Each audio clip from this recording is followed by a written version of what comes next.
હું જય પટેલ આપ સૌનું હાર્દિક સ્વાગત કરું છું। સમાચારોની શરૂઆત મુખ્ય સમાચારોથી। વલસાડ પંથકમાં ધેમાર વરસાદ, સમગ્ર જિલ્લામાં વરસાદી મહેર સાથે હેલીનો માહોલ।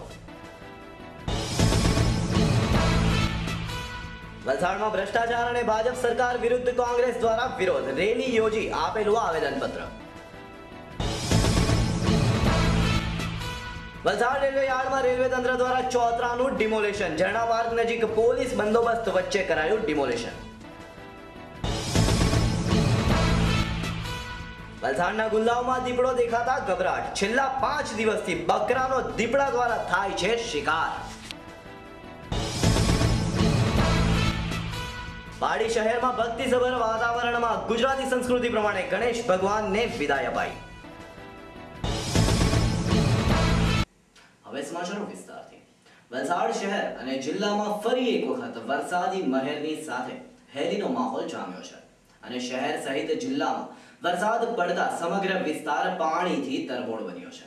વહેલી સવારથી જ શહેરમાં વરસાદ પડવાનો શરૂ થયો હતો, જે આખો દિવસ ચાલુ રહ્યો હતો। જો કે લો પ્રેશર સિસ્ટમ હેઠળ વરસાદ પડવાની આગાહી બાદ આકાશ કાળા ડિબાંગ વાદળોથી ઘેરાયેલું રહ્યું હતું અને ધીમાર વરસાદ ચાલુ રહેતા શહેરમાં ઠંડા પવનો ફૂંકાયા હતા, જેનાથી શીત લહેર પ્રસરી ગઈ હતી।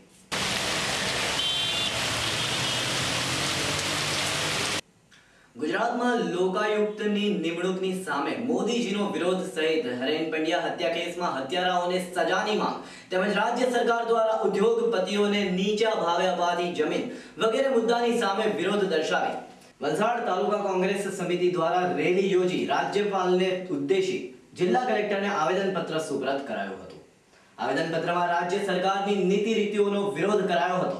આ સિવાય વલસાડ જિલ્લા વિકાસ અધિકારીને પણ એક આવેદનપત્ર સુપ્રત કરાયું હતું, જેમાં વલસાડ તાલુકા પંચાયત દ્વારા થતા વિકાસના કામોમાં થઈ રહેલી ગેરરીતિ અંગે તપાસની માંગ સહિત વિવિધ ગ્રામ પંચાયતોના સ્વભંડોળના નાણાં અગાઉ તાલુકા વિકાસ અધિકારીની મંજૂરીથી વાપરવામાં આવતા હતા, જે યથાયોગ્ય હતું, પરંતુ હાલના ઠરાવ અનુસાર એ સત્તા તાલુકા પંચાયતની કારોબારી સમિતિને સુપ્રત કરેલ છે, જે માટે તાલુકા પંચાયત વલસાડના કોંગ્રેસ પક્ષના સભ્યોએ વિરોધ કર્યો હતો।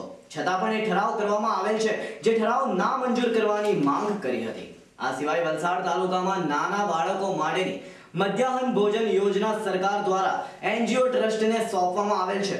એ ટ્રસ્ટ ભોજન માટેનો વાસી ખોરાક આપતું હોવાનો આક્ષેપ કરાયો હતો અને તપાસની માંગ કરી હતી।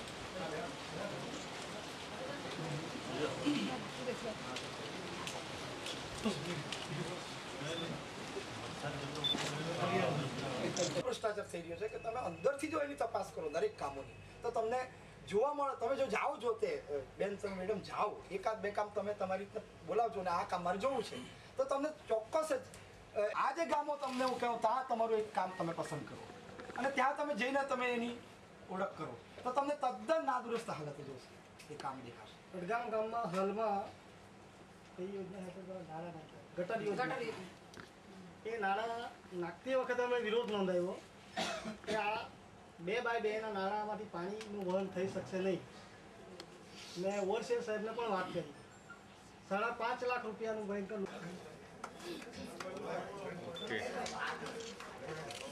સરકારના બેરાકાને અથડાવવા માટે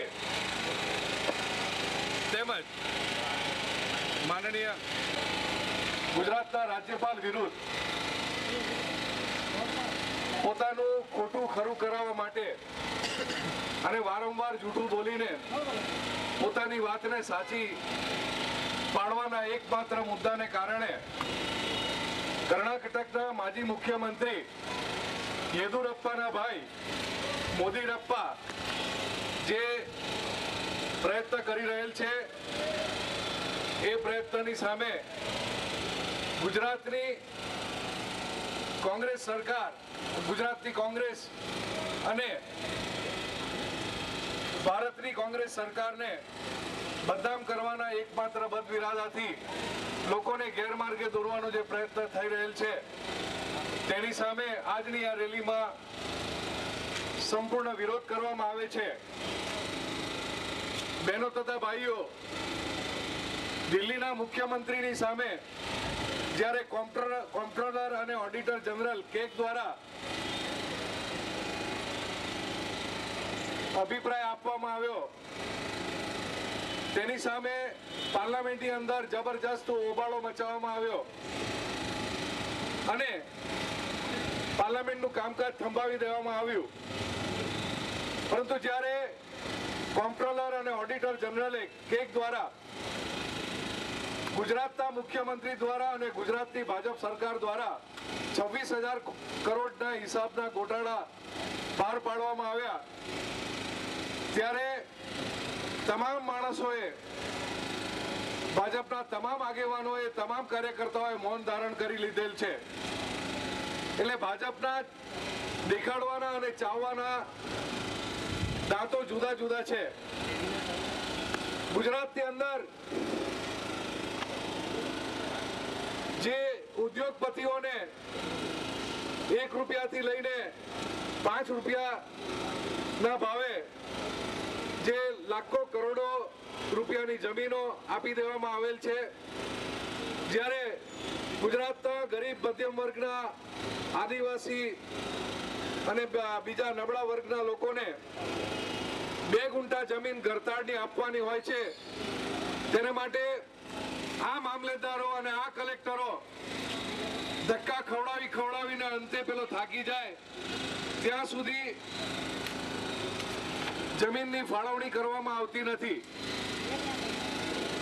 જે રીતે ગુજરાતની અંદર વીજ વધારો કરવામાં આવ્યો છે, યુનિટના દરોમાં જે વીજ વધારો કરવામાં આવ્યો છે અને પ્રજાના માથે 800 કરોડ રૂપિયાનો વધારાનો બોજો લાદવામાં આવ્યો છે.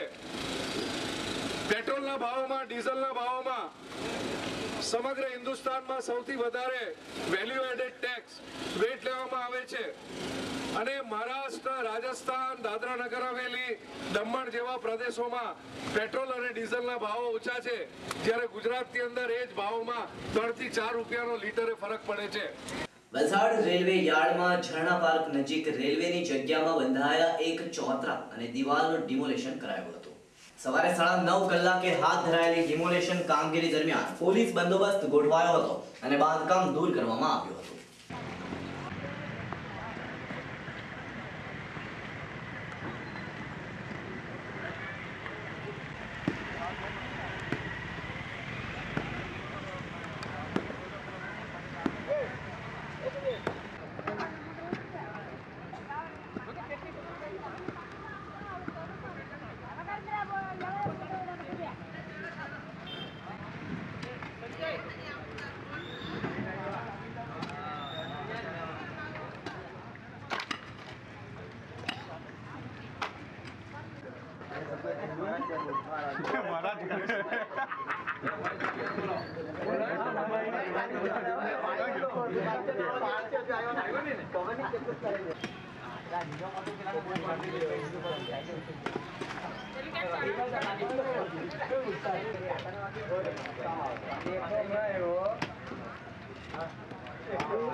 વલસાડના ગુંદલાવના ભંડારવાડમાં દીપડો દેખાતા લોકોમાં ગભરાટ ફેલાયો છે.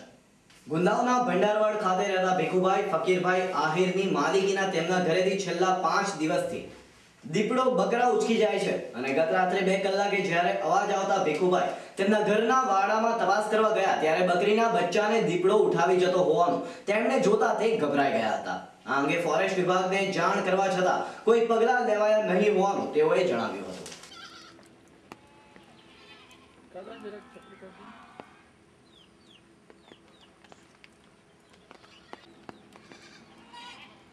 મારું નામ ભીખુભાઈ ફકીરભાઈ આહિર, હું ગુંદલાવ ભંડારવાડ રહું.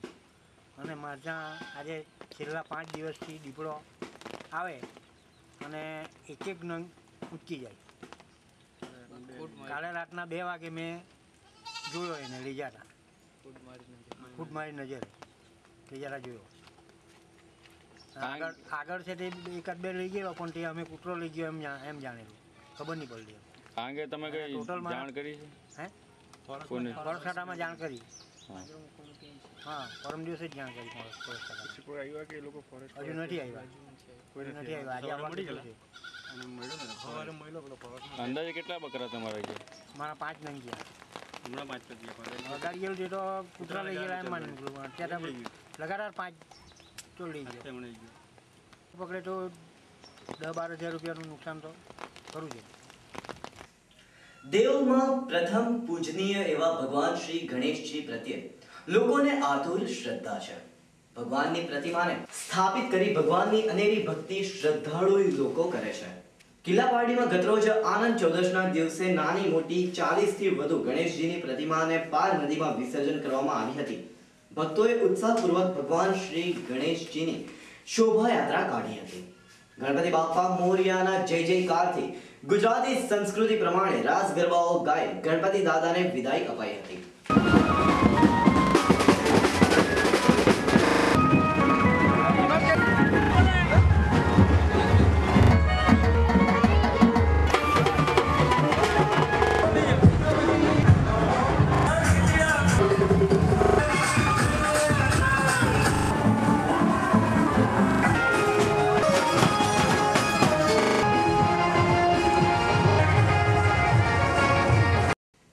સત્ય ન્યૂઝ પર સમાચારોની રફતાર ચાલતી જ રહેશે, તો જોતા રહો સત્ય ન્યૂઝ, આઝાદી સમાચારોની.